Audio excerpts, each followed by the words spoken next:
Hello, this is Van Weigel, and welcome to part 3 of Business Ethics and Introduction. Now, I'd like to suggest that there are two fundamental approaches to business ethics. The first, more traditional approach, would understand business ethics as constraint, a kind of rules of the road for capitalism. The second approach, though, emphasizes the potential for transformational core values, and I would call this business ethics as aspiration. Now, first, the traditional approach, business ethics as rules of the road.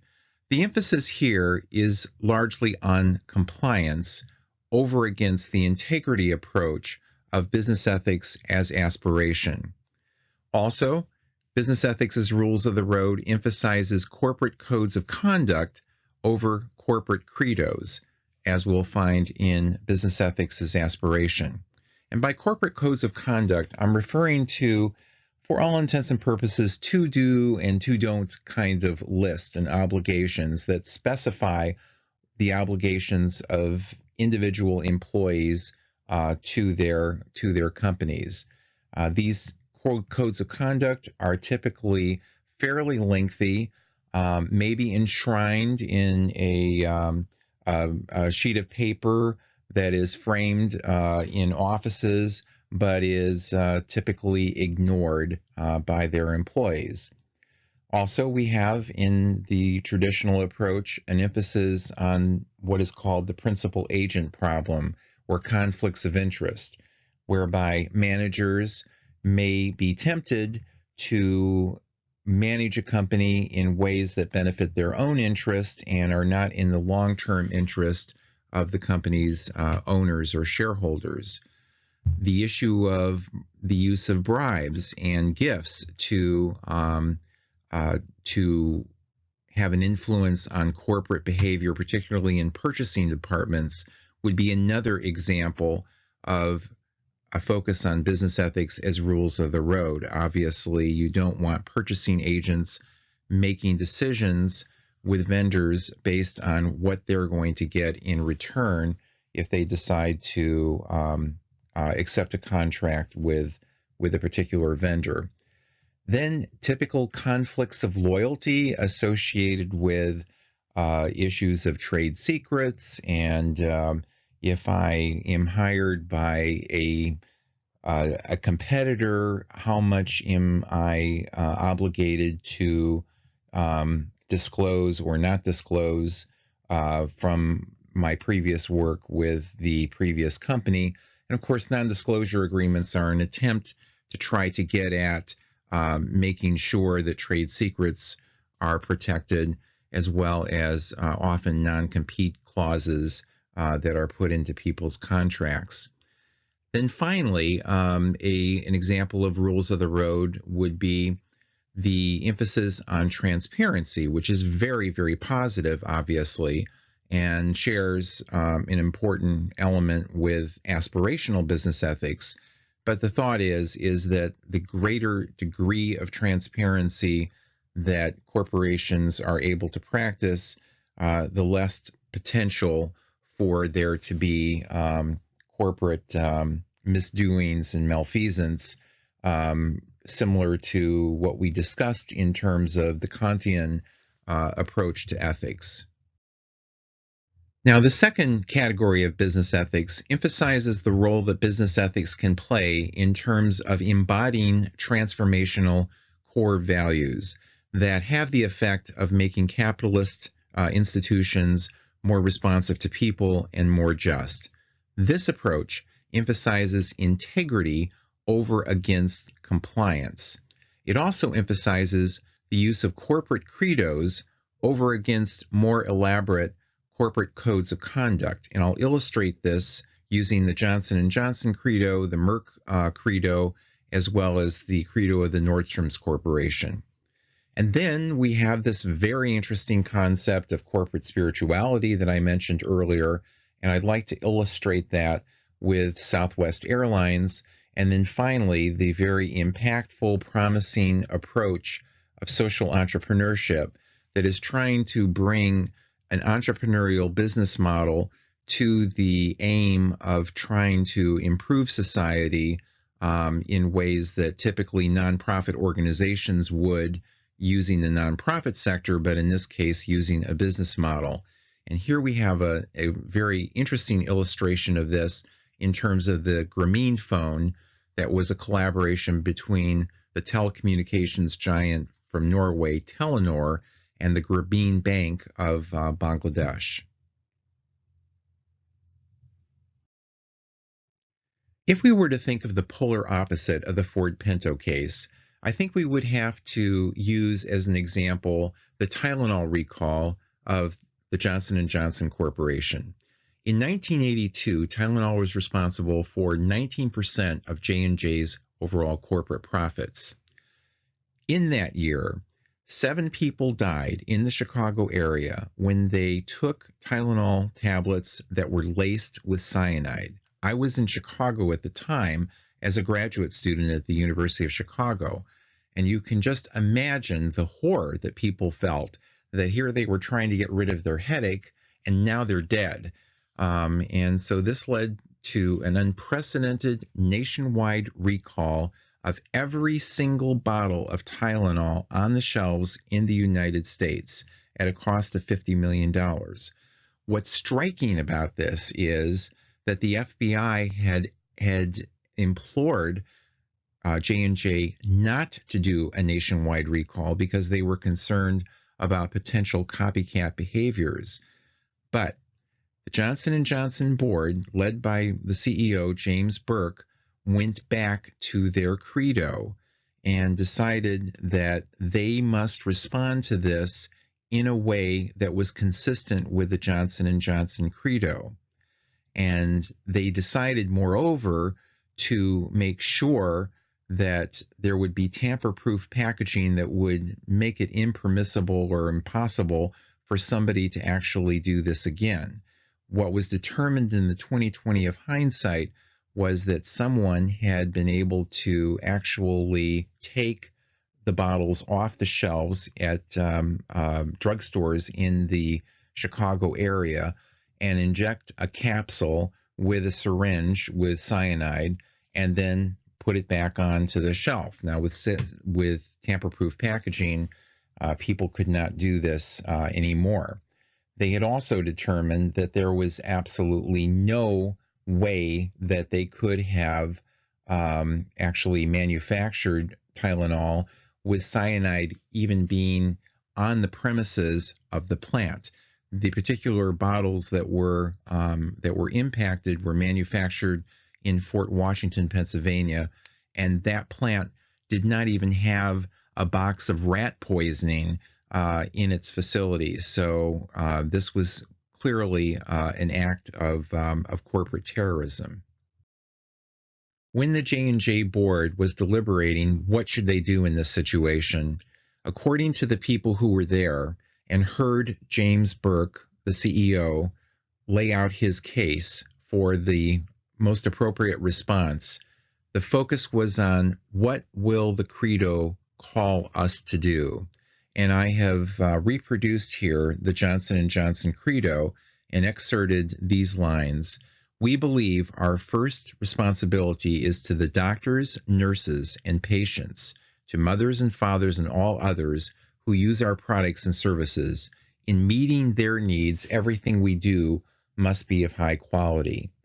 Burke and the other board members believed that the nationwide recall was mandated by their credo.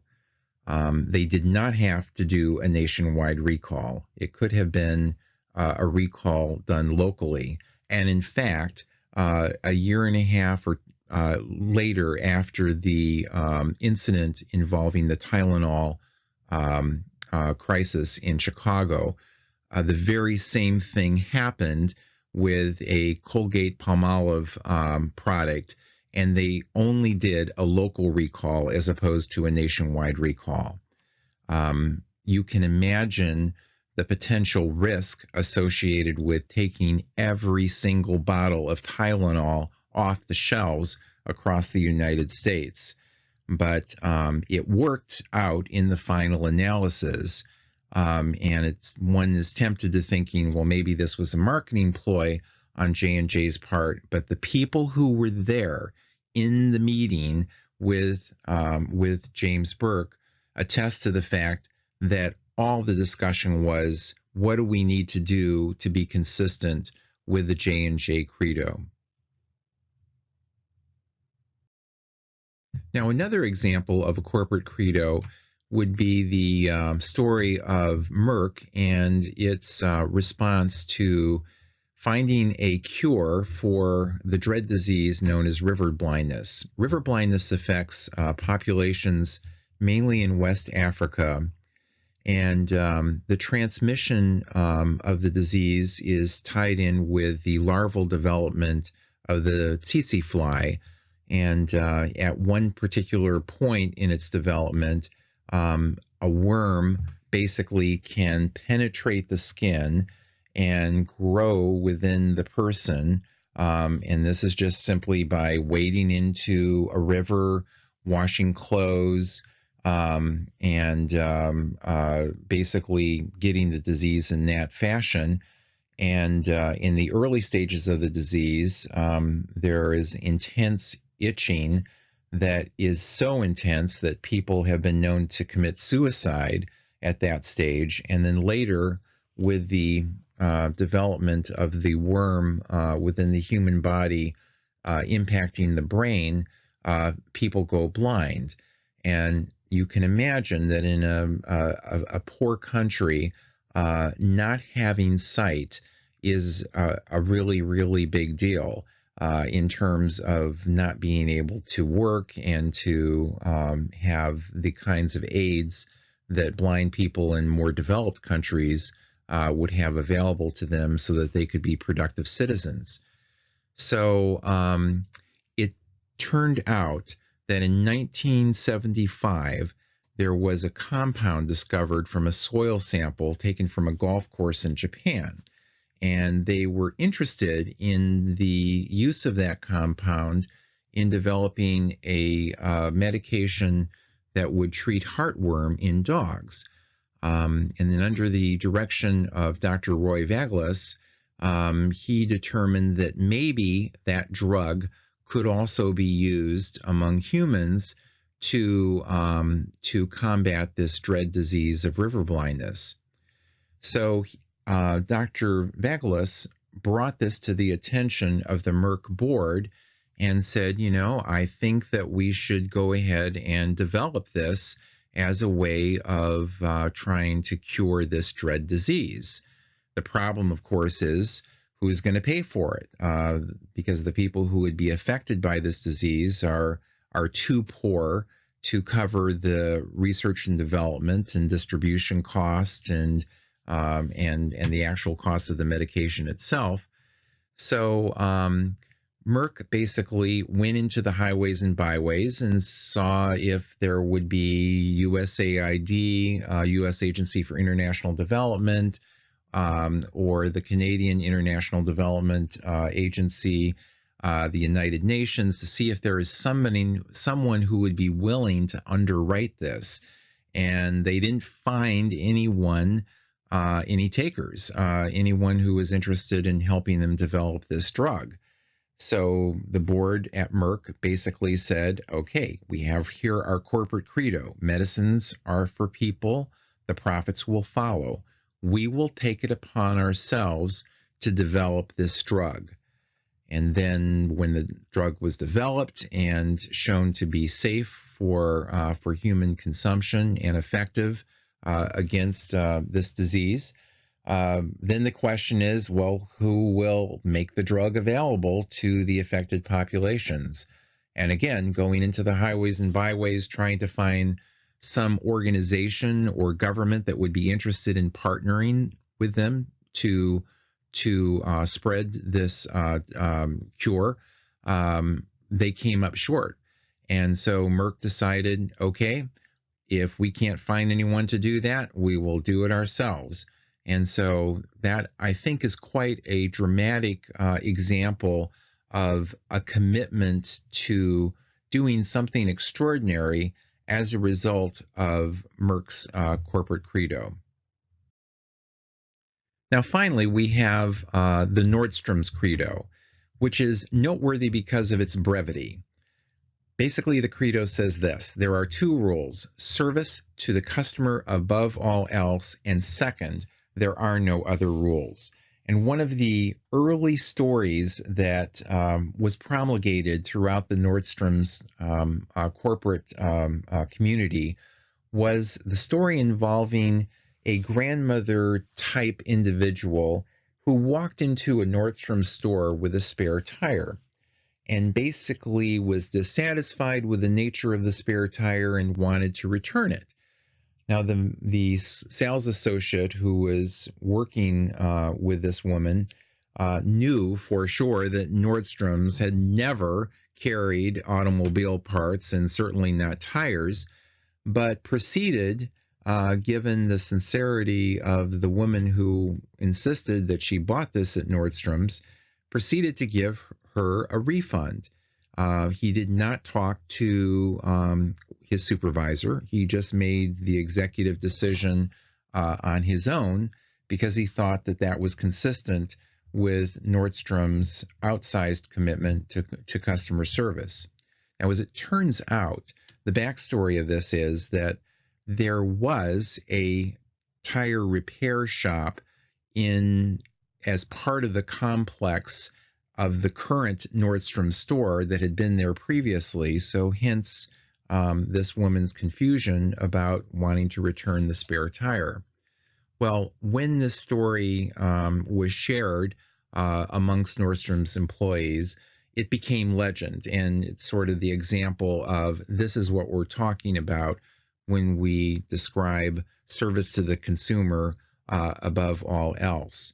And that ethos of service has really penetrated the all of Nordstrom's operations in ways that I think that most consumers who deal with Nordstrom's are very impressed by that commitment to customer service.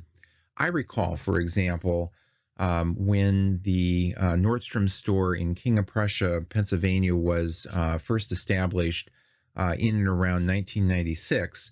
My mother-in-law sent my wife a dress that she had purchased in the Seattle area, and my wife did not like the color of the dress or the fit, and so I returned it to the customer service department at Nordstrom's just after they had set up their operations in Pennsylvania.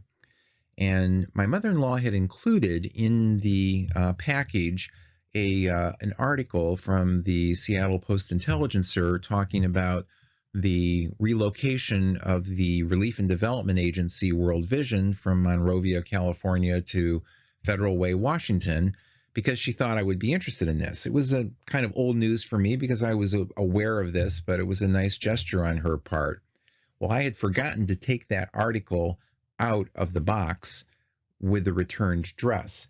And there was just a little note that my mother-in-law had written to me, and that was it on it. It was like not nothing that was all that significant or consequential or personal. So after I returned the dress, about a week later, I received a handwritten note from one of the Nordstrom's customer service persons having the article attached to the note and saying, I'm sorry, it looks like you had left this in the box of the dress that you returned.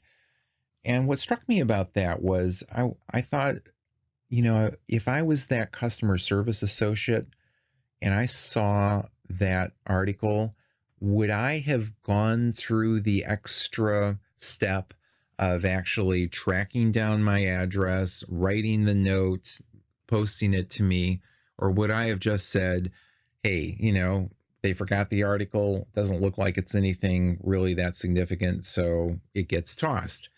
And obviously, the person that I was dealing with decided, no, that wasn't the appropriate thing, that they were going to go the extra mile and then contact me with that. So this is a trivial example of what I think is a very impressive commitment to customer service on the part of Nordstrom's as a direct result of this very interesting credo.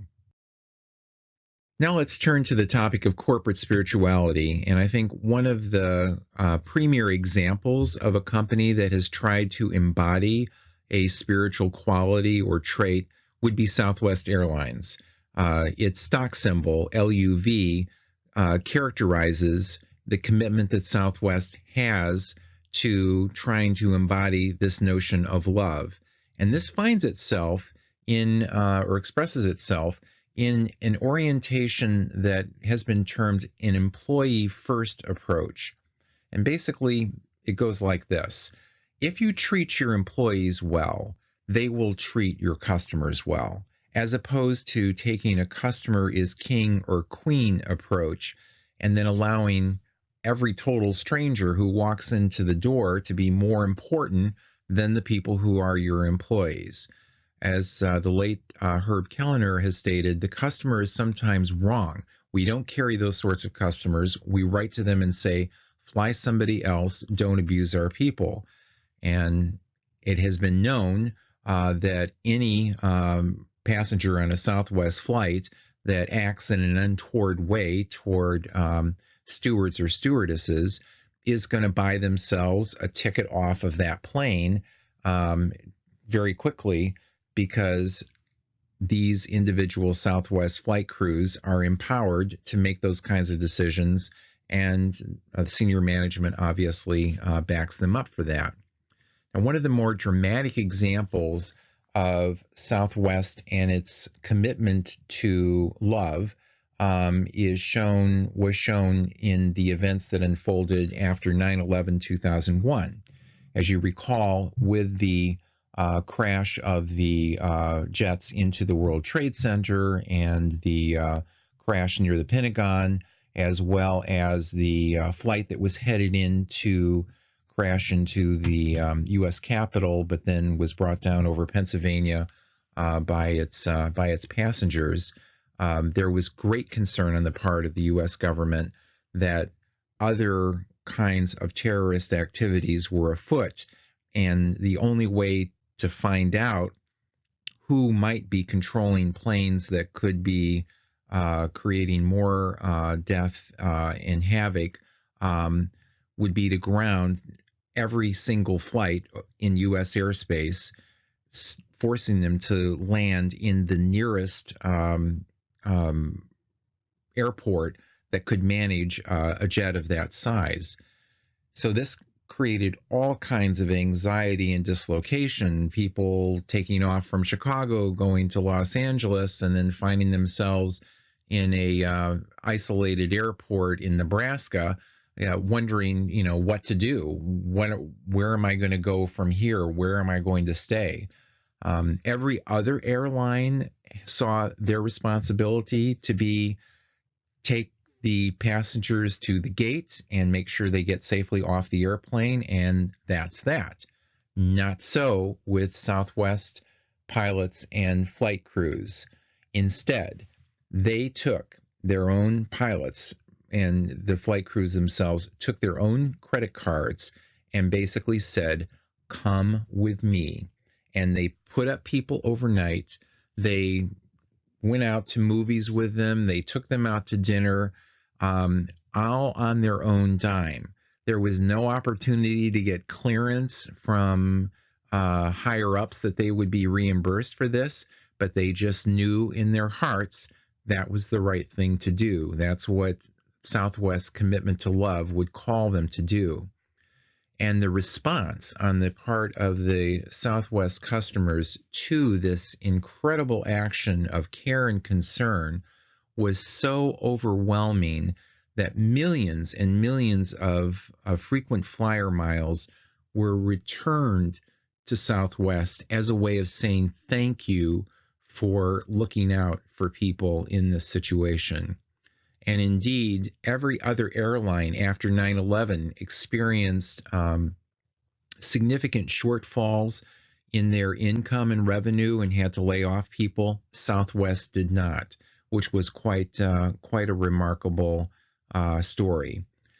let me relate another interesting incident that took place on a flight from LA to Midway in Chicago, where a man was boarding and seemed dejected, and one of the Southwest stewardesses asked him, what was wrong, and he began to explain that his wallet was stolen, and worse yet, he was on a flight home to tell his family that he had just lost his job.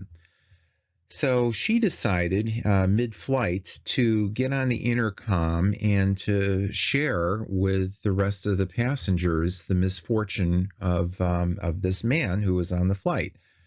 And for all intents and purposes, she, in the middle of the flight, collected a goodwill offering to provide some financial support for this man who lost his wallet. And in the process of doing that, there were three passengers who owned their own businesses who basically offered this guy a job. Absolutely amazing. Could anyone even think about mixing a flight with this kind of personal concern for somebody who had experienced misfortune like that? Absolutely out of the box thinking, but it's one that was created because it was one that was inspired because of this very strong commitment to loving others. Now, finally, I want to draw your attention to this very promising movement called social entrepreneurship that is trying to link a business model with a social service aim, sort of creating a hybrid, if you will, between businesses and nonprofit organizations. And the example I'd like to give to you, although there would be many examples that I could point to, is the GrameenPhone. And this was an initiative of Muhammad Yunus, who founded the Grameen Bank in Bangladesh in 1976 and later won the Nobel Peace Prize in 2006.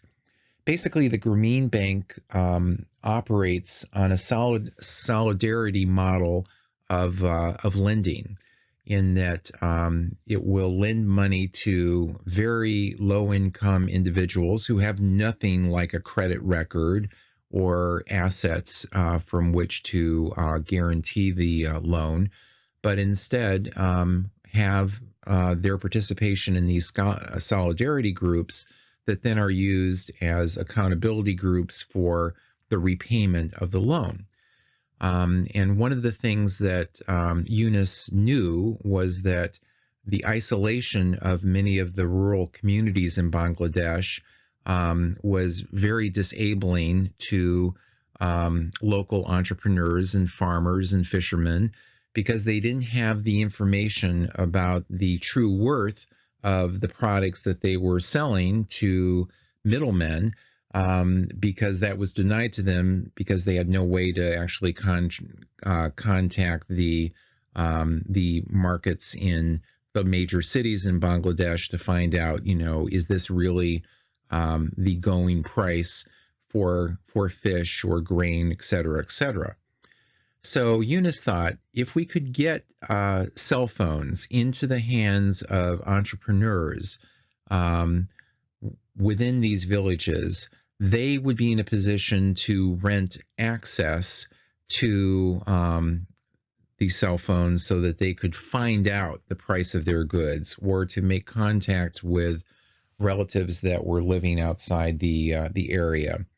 And so he hooked up with the large telecommunications giant from Norway, Telenor, and crafted a product known as the GrameenPhone, which then went on to become the largest mobile phone provider in Bangladesh, using the technical abilities of Norway's Telenor and the infrastructure of the Grameen Bank and its loan system, so that it could put those cell phones into the hands of those village entrepreneurs.